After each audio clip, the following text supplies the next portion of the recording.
and show you a good time. Stop it. Shasky, why are you looking so serious, man? Well, because I want to get real baseball-y this morning. Jesus Christ, dude. Pipe down.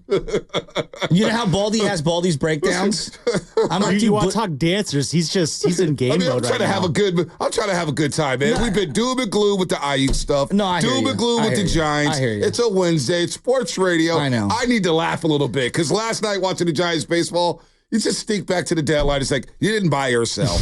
I mean, it's just like, you didn't think this lineup, you thought the lineup was going to turn into the 27 Yankees? Well, like, okay. They can't hit Charlie Morton. I have a variety of thoughts about, let's just go to the end of the game. Let's just go right to the end of the game, okay? So, Lamont Wade rips it double, all right? He's standing on second. Elliot Ramos hits one to Riley. He kind of boots it, and you got first and second with no outs, okay? In that situation. Now, had you watched, I don't know, the last 2 seasons of Michael Conforto, outside of a week, 3 weeks ago, the guy has been doo-doo. All right, that's not fair. That's not fair. He's been better than 3 weeks. He's batting 200 over his last 40 games. All right? Wasn't he just hot? For a week. He was so ice cold for months on an end that like 1 week, wow, here we go. So you got first and second, okay? I understand in that situation trying to let him swing away because you're praying this guy's going to come around. He's not going to come around. Michael Conforto is not going to come around. I'm just, newsflash, everyone. It's Michael Conforto, all right? Ever since he hurt his shoulder and his legs a couple years ago, he's just not the same player. He'll get hot for a couple stretches. Last night was not one of those nights. He had bad at-bats.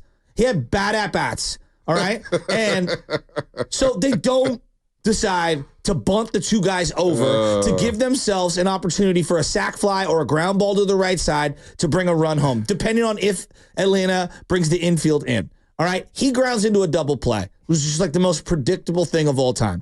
Game goes to extra innings. I thought he was going to get a single. I'm not going to lie to you. First and second, I was like, this is the night. This is the night they rally. This is the night they turn it around. This is the night they go 2 games above 500. So you believe I had belief. The Tooth Fairy? I just got belief, man. I'm optimistic like BPA. I just think positively. Positive mindset. I don't have a negative mindset anymore. Positive. I think positive. I think for the best. I'm the antithesis of a Matthew Steinmetz, okay? But here's where Laura Oakman. Here's where like I just think that the eyeball has to like factor in. Conforto was whiffing through everything. I mean, he swung on a slider. Now, granted, Charlie Morton's got a really nice slider. I mean, the thing almost hit him in the knee. I mean, out of all the people, look, Michael Conforto, I get it. He's 0 for 4. Well, Patrick Bailey. Well, we'll get to him. At least he plays defense. I mean, what about Brett Wisely?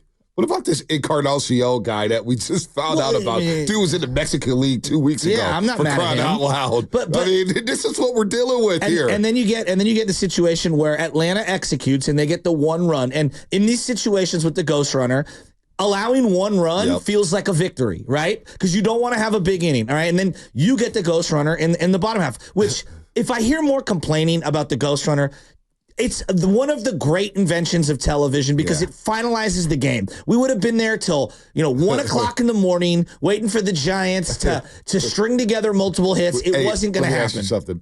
If they were still playing that game till 1 in the morning, would you have been up watching that game? I usually stay up for all those games. Up until 1 in the morning, knowing that you got to morning shit. Probably not. Midnight? But here's the problem is I have the iPad right here and then I have the little earbud in my ear and I'm lying and I'm watching and once I'm watching, it's hard to fall asleep. I would have gone to bed. Okay. Paused the game. Woke up at 4 in the morning, watched the end of the game without looking at the scores. Well, I'm just saying. That's so they're up 1. Atlanta. I'm not staying up till 1 in the morning watching this damn baseball team. I tell you what, that's a fair point. That's for damn sure. That's a fair point.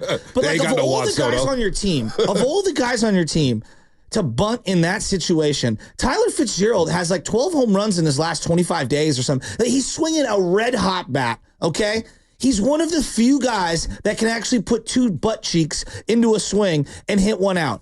Now, I understand trying to be a team player and all that, but like, again, just go off the eyeball. Who's hot, who's not, right? And so you bunt Fitzgerald, and it was a funky bunt. I don't know. Why did they call bunter interference? Was it because he touched the plate while he was bunting? Did it hit the glove? I didn't get clarification on that. The whole damn thing was weird. Contos was trying to break it down after the game, saying he didn't see interference. I didn't either. But it really didn't matter because it was a terrible bunt anyway. It was a horrific bunt. You got him bunting. He's your best hitter right now. and you got him bunting.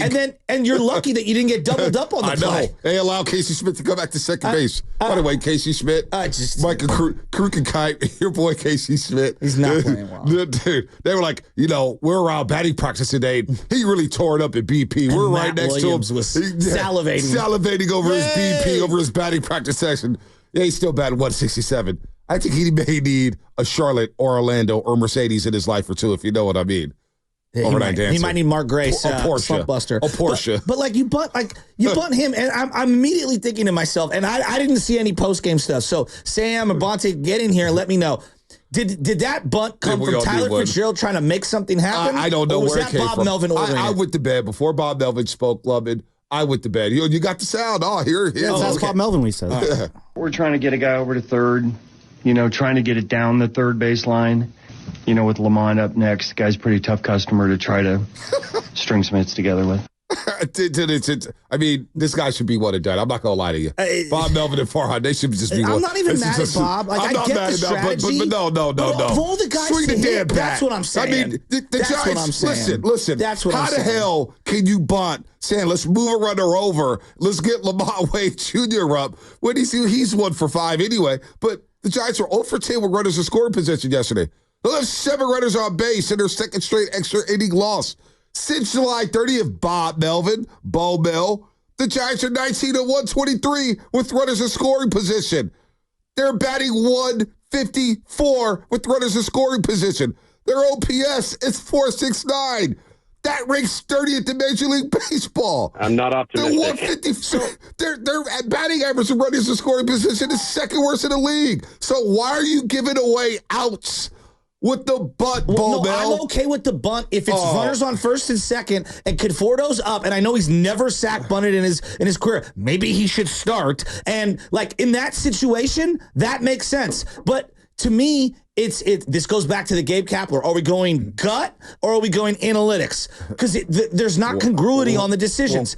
Tyler Fitzgerald is one of your hottest players. Period. Him and Ramos should not be bunting in these situations. And look, I'm all for small ball. I'm all for trying to degenerate. Not in that situation. I'm not. Well, no, I'm not. I agree. In the 10th inning, in that situation, it's him. But you know what? Overall, look, we're quibbling over bunts.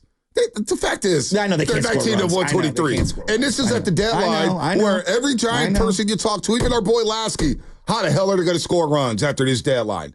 How the hell are they going to score runs? Hey, Soler had an RBI yesterday. All of a sudden, he's playing left field. Go figure. Jorge Soler looks like a whole new. He did miss playing ball on Lamont Wade Jr. I get it. But damn, all of a sudden, he's a 5-tool player. All of a sudden, he can play the field too? Wait, he didn't play field.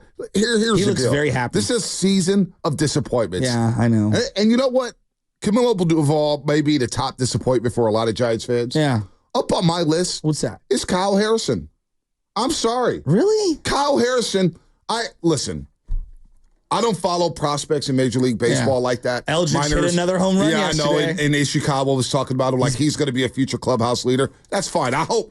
We got to hit on something. For crying out loud. I have to hit on something. I'm like 0 for 1,000 on these prospects. Look, Eldridge looks the Giants with runners in scoring position. I'm excited about Eldridge. Seriously. But you got me excited about Casey Schmidt. And then I'll never forget the crossover. Again, I'm not trying to go down your road, and I know Willard's coming back today, so he can hear this because he's up.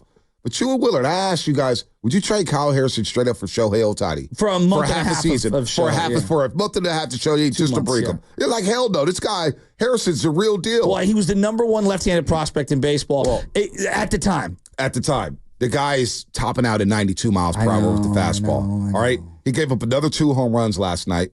He's given up 6 home runs this month. We're not even halfway through August, folks. We're not even halfway through August. It's the most home runs allowed in the majors. All right? He's tied for the lead. 6 home runs he's given up in August already. And we're lucky that he went 5 yesterday and only gave up the 3 runs because he was erratic again last night. Well, I thought he didn't get a couple of sliders early and a couple curveball early that were coming into the zone. And you could tell it kind of frustrated him. Well, I'm not here to defend. I didn't think it was his worst outing, but simultaneously, your overall arching theme is he's not as good as advertised. Well, last night was disappointing too. 6 hits, 2 walks. You allowed 8 base runners in 5 innings, and you're all over the place. Now, I had Lutman look this up, and I had my other statistician look this up.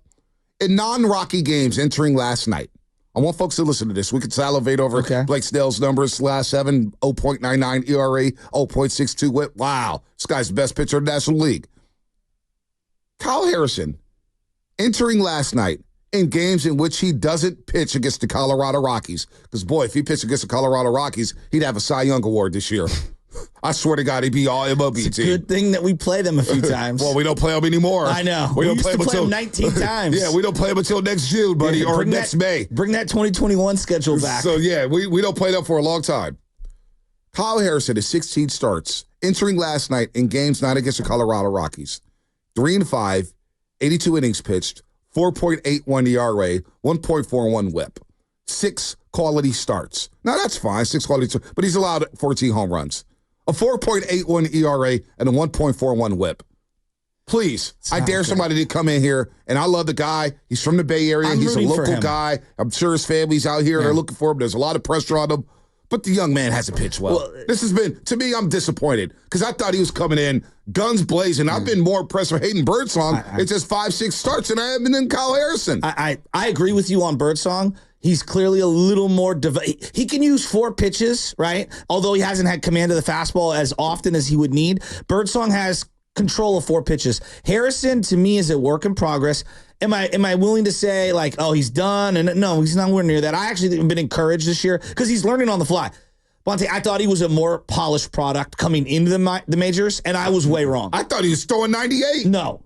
This guy's throwing 92. No, he's not Rodon. He's not a power lefty. He's not Blake Snell. Blake Snell has more. I was told he was. I was told he was. He was a power lefty. When you were going 3 innings in the minors, which is what his game. Remember, we talked about this last year. His game logs going 3 innings. I think you could throw a little more, a little harder in those short period amount of times. Now, I don't know what it is. The velo's been up and down all year, depending on how much rest he's had.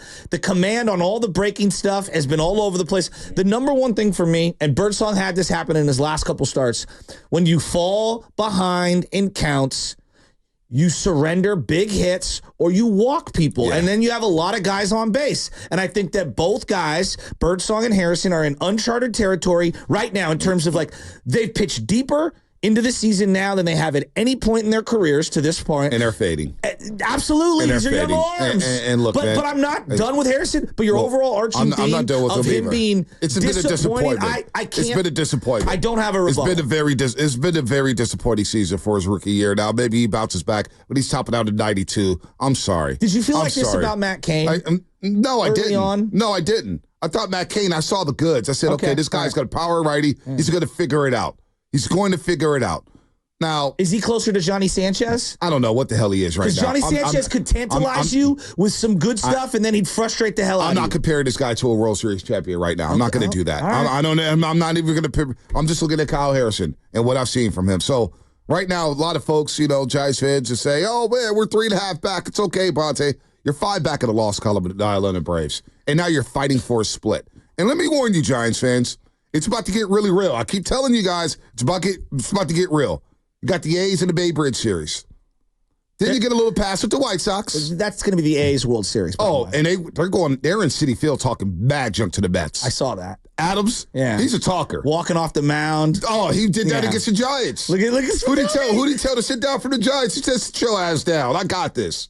That dude is, who's it? Austin Adams? Yeah, Austin Adams. I like him. The Mets released him earlier this year too. So I like him. Extra fire. Oh yeah, I like him. He told what Giant did he tell to sit your ass down? I got this. He told somebody, he struck him out and was talking like, "Go sit down, homie. This guy's tough." So then you get the White Sox. So you better win. You better sweep the White Sox. You don't sweep the White Sox, season's over. All right, you got to sweep them. I'm just telling you right now. I love that flippantly. Please save that set. You don't sweep the White Sox, season's over, right? And then it gets real, folks. August 23rd, we talk about goodbye July. Well, the dog days is biting the Giants in the ass, okay? Because now all of a sudden you go to Seattle August 23rd for a 3-game set. Then you go to Milwaukee for a 3-game set. Then you get the Marlins, and maybe you win 3-2 or 2-3 against the Marlins. I don't know what this team, they can't hit. Then you got the Diamondbacks for 6, you got the Padres for 6, you got the Brewers, you got the Orioles, you got the Royals, you got the Cardinals. This thing is done, folks. This thing is cooked. I'm not